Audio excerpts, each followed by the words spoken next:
Sicuramente le macchine, finché sono stato là io in difficoltà, eravamo 6-7, forse anche 8 macchine, con lo stesso problema mio. È un caso ancora senza spiegazione quello che ci racconta un cittadino trevigiano, Lorenzo Monaco, che ci ha contattato per riferirci lo strano caso di cui è stato protagonista in mattinata a Conegliano. Sì, un episodio singolare perché questa mattina ci siamo trovati in via Maggior Piovesana, zona agenzia entrate, commissariato, pizzeria, macchine parcheggiate che non si aprivano più.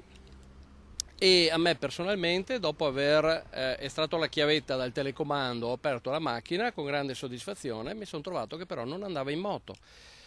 E dopo numerosi tentativi, fortunatamente è partita, però c'erano diverse persone ancora là in difficoltà perché chiaramente dovevano andare chi al lavoro, chi per i fatti propri e la macchina non partiva. Anche gli agenti del commissariato di polizia sono usciti per cercare di capire cosa stava succedendo. Quando Monaco è finalmente riuscito a ripartire, ha notato che il problema in città era capitato anche ad altri.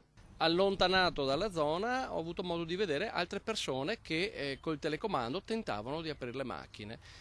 Antifurti che partivano a caso e poi ho saputo anche di altri fatti un po' particolari, tipo telefono che parte con un video da solo, senza che nessuno lo tocchi, cancello che si apre e si chiude.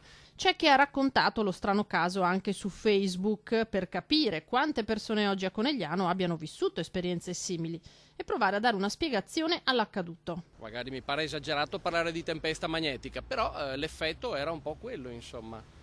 Tutto paralizzato, i telecomandi non funzionavano, l'accensione non funzionava e non saprei cos'altro dire.